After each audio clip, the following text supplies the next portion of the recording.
everyone, and welcome to Techweek TV, brought to you by Callaghan Innovation. Another awesome session for you right now. We're going to be exploring owning your idea with a fast IP check, and we have some awesome panel members here with us right now.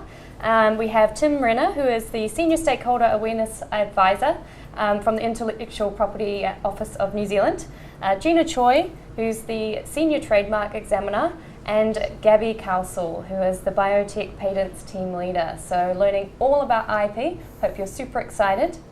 How are you guys?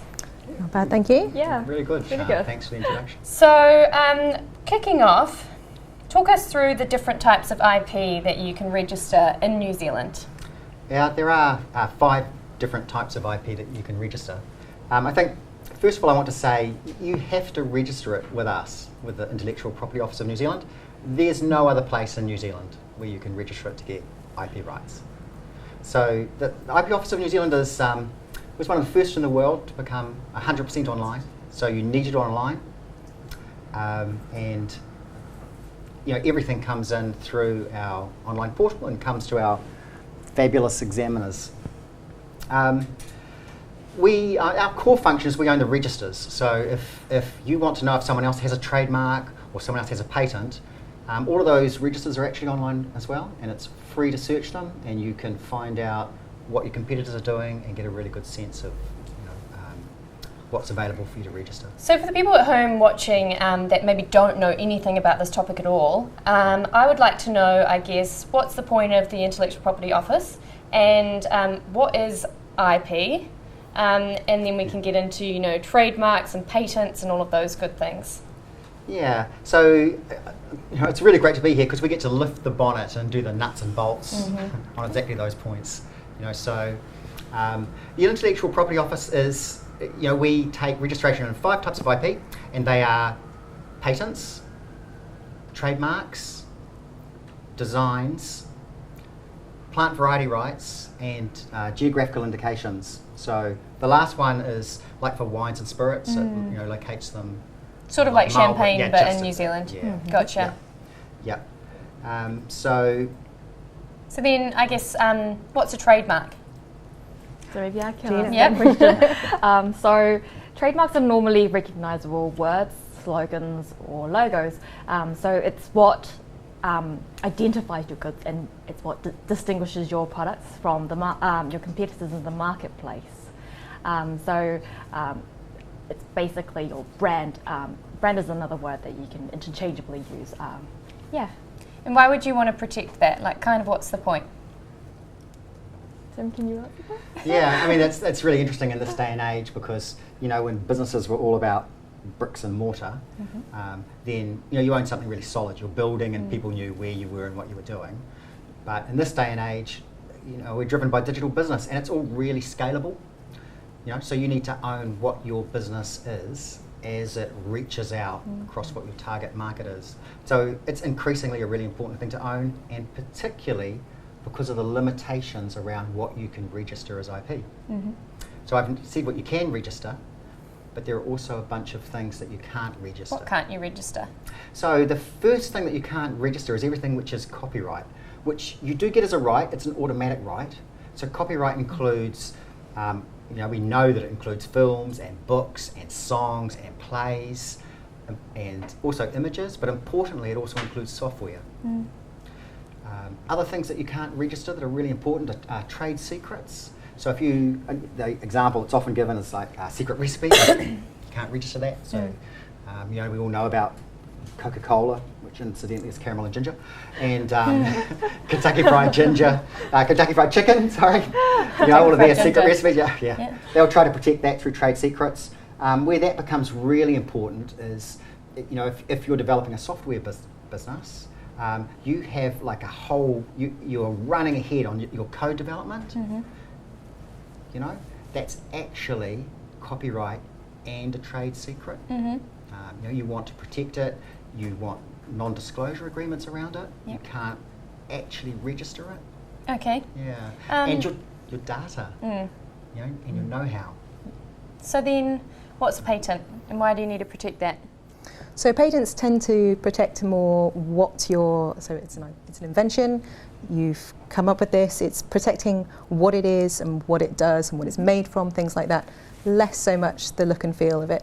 It's kind of like a bargain, works like a bargain between the state and the inventor. So you come up with this invention, you tell everybody how it works, and in return you get a monopoly over exploiting it. And do you have an example for people watching at home of a patent from New Zealand?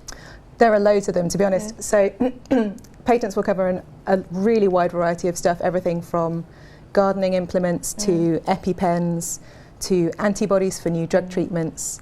I've been working on a couple of antibody cases this week. They cover, the office is split into 4 different technologies. So we have biotech, we have chemistry, ICT and electrical, and mechanical. Yep. So we cover them all. Right. So if I create like a yogurt cup and I want to sell that to like one of the yogurt brands, or they copy me, or they use that same design but I have the patent, what happens there?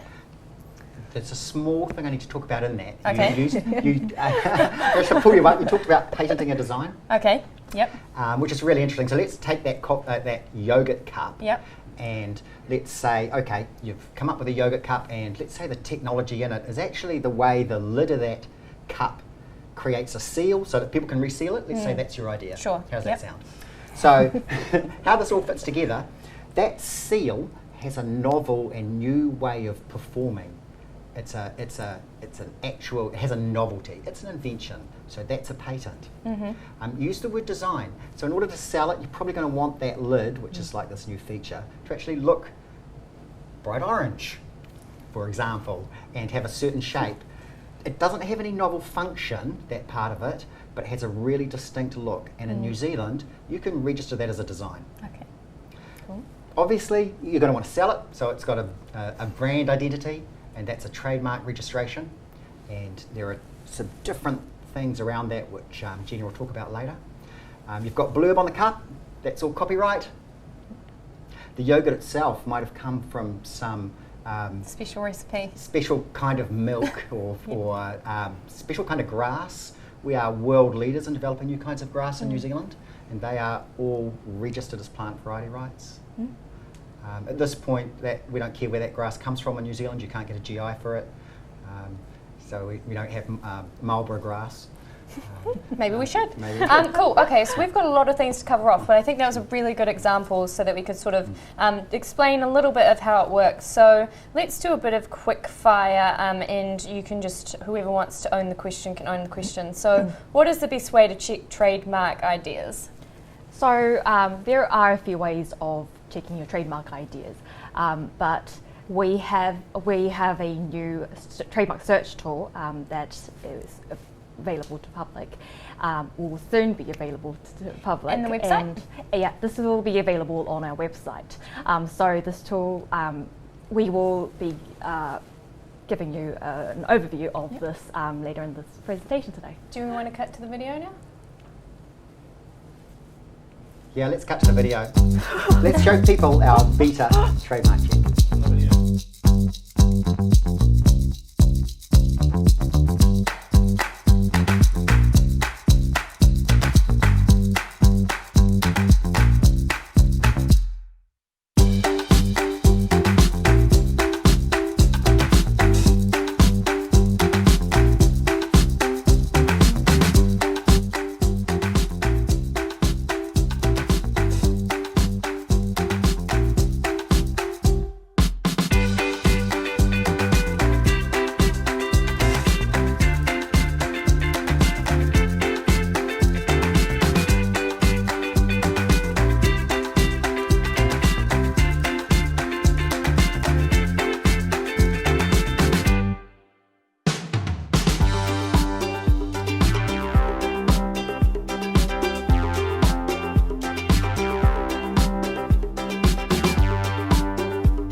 Awesome. I hope you enjoyed that, and now you know how to check.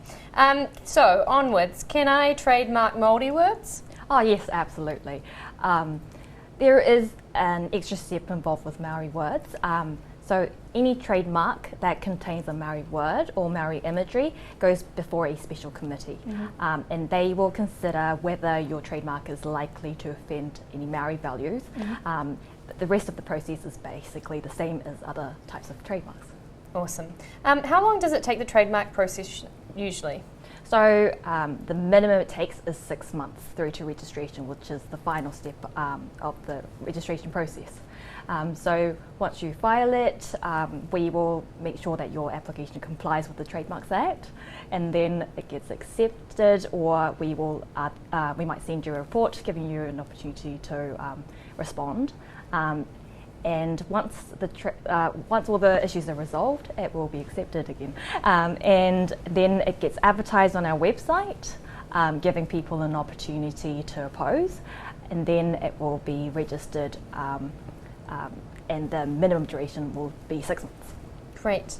So I guess what are the considerations for granting a patent on digital or software inventions? That's probably one for me. So spoken a little bit about, obviously patents cover an awful lot of technologies. There are some exclusions to things that can't be patented. Software kind of falls into that a little bit. So we have an exclusion in the Act which says computer programs as such are not patentable. All is not lost if you have a computer-invented invention. So what we tend to do around this is we kind of look at what your invention actually is. So if your computer software has an effect on something like a process outside the actual software itself, it might actually avoid the exclusion that way. So a good example, for example, if you've got the CPU which processes faster, or say the hard drive can store more data. So there's some kind of effect which is broader than just the program itself, then it's likely to be able to be patentable. And where can people learn more about that? So we've got some manual and guidelines and things on our website. It's freely available, so I'd recommend people check that out. Awesome. What changes have you noted in the tech landscape in terms of IP value versus tangible assets? Oh, I guess that's for me. That's nice and general. It's fair to say we don't really play in that space, but it's also been really interesting to see the headlines this year, which they've screened the fact that for the first time in history, intangible assets are worth more than tangible assets. And I think the valuation put on it in a global research study was something like $57 trillion in intangible assets, or 52% of all world assets. There's also quite a lot of commentary that that's understated, and the reason it's understated is people have a lot of difficulty in valuing their intangible assets. So when we say intangible assets, we're talking about your brands and your patents and your know-how and like your data. at the Kiwi landing pad, we have a community that's quite like virtual. So that's quite an intangible. How do you value that? Yeah, I did read one piece earlier this week that suggested that really large businesses that are like Amazon, driven significantly by their data and their intangible assets, are significantly undervalued. So I think if you're setting up a business, this is a really interesting discussion with your accountant, because when it comes to pitching for investors, you really need to nail that valuation. So I guess, what is your best advice for someone going through the trademark process? I could spend hours talking about this, but let's just cut to the chase. So we are the register, so we can't give any commercial advice, but I can't emphasize the importance of trying to see whether your trademark is available enough. So basically you will need to check whether your trademark is not already being used. And you'll also need to check that your trademark is unique and distinctive and not generic. And you should, before you file your trademark application, you should also consider who will be the owner of that trademark, and there might be some tax implications involved with that. So you really need to give that a good think before you file your application. And it also has to be the true owner of that trademark. And you should also consider the scope of your application in terms of what goods and services you want protection for. So you should probably think ahead and file maybe a bit broader than how you're actually using the trademark at the moment. Great. And so for people who actually need to go through this process, because as you said, you guys can't actually give the advice, who do they need to be talking to? Is that like a trademark lawyer or IP lawyer? Is there anyone else that they should consult to get this advice from? Yeah, so they can consult trademark attorneys or lawyers. They can also conduct a more full clearance search so that you can see the big picture. Great. What kind of information needs to be supplied during the trademark process? So, so you need to tell us who's going to own the trademark and what the trademark is, Yep. and the goods and services that you want to protect, Yep. And also some details about the trademark owner, such as the address, the postal address of the trademark owner, or maybe an email address. Great. Okay. And if a trademark is registered in New Zealand, is there any option to cover it globally, or does a separate process need to happen in each country? That's a yes and a yes. So you can file for your trademark individually into each country, but you will need to engage an attorney for this process. The alternative method is by filing one application through the centralised Madrid system. Now, the Madrid system allows trademark owners to file in over 100 countries, and this includes Australia, China, the US, or even Egypt or Mongolia. And the Madrid system can be an easier, faster and cheaper option to protect your trademark in a number of countries. Great. What sort of things need to be supplied when you're going down the patent process? And obviously it's very complicated. It is a little bit complicated, yeah. So all applications need to fulfill some formalities kind of requirements. So normally there'll be some kind of description, some drawings maybe, and the claims are the most important bit because they kind of define the scope of your invention. There are quite a few formalities kind of outside of that, lots of details which is probably best to talk to an attorney about, to be honest. But yeah, so similar process to trademarks after that. So once we're going through the examination process, we then send out reports, have a right to reply to those and sort out any issues with them before it then goes through to, hopefully, acceptance and grant. Great. Do you have something to add? No? Patents are really, really interesting. The great thing about patents is that you can file a provisional spec first. What is that? It's a really short description of what you've invented. Gotcha. Okay. Yeah, and because the full spec is quite a big document, isn't it? It can be, yeah. Is it kind of like an executive summary, but in like patent terms, where you can kind of like check it off before going through the entire process to know if you've got something? It's kind of like planting a flag to say, hey, I've got this invention. I think I'm going to think, looking into commercializing it, or I've not quite worked out all the details yet, or not really sure if I want to commercialize it, but I'm thinking about going down that route. So I'm going to plant this flag here to say I've done it, and this is the time that I've done it, and then you kind of give yourself a little bit of time to think about filing it as a complete specification, filling in those little details and saying, yep, I'm going to go down the route of getting this to ground. Right. So that flag is really important because it's called a priority date, and in all IP, that is a really key legal point because it's first in, best dressed. First with the trademark, with that priority date, owns it. First with that patent, owns it. So very important to us. Now, we've got about 5 minutes left, so I would like to know, I work with a lot of startups, usually in the technology, digital and software space, and some people might think, so getting advice from a lawyer is very expensive, and I assume that there's a cost involved with patenting and trademarking. So how do you know if you should even bother? Kind of playing devil's advocate here, but how do you know if you should either just build the moat with your brand or in like sales and revenue and kind of be the first mover, or you should really investigate this space? It's different in every business situation, and the key driver is obviously going to be where you're going to get commercial return. Some industries and ideas move so quickly that just simply being first mover may seem like a good way to do that.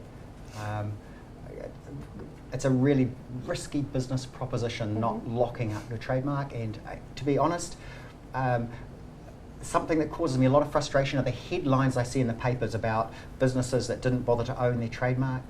Just next door to us, Innocent Foods, Dom Post wrote a story on them just last year.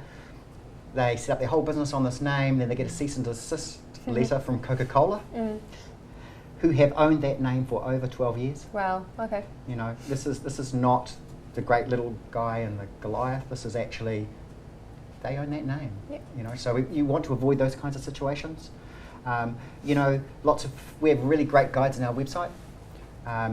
Trademarks can, for some people, they are just naturally really good at them themselves, and we are the best valued trademark registration system in the OECD at $150 a class, industry class. Great. If the business is complex, you will need an IP attorney to give you advice. Yep. We don't get many individuals filing patents. The bar is very high in patents. We have hundreds of years worth of inventions. You know, completing a specification is quite a hard thing to do. So it's really about meeting the requirements of owning your idea and specifying it correctly, and you want to do it right. Great. And the last question that I have here is, if I buy a domain name, does that mean I own the rights to the name?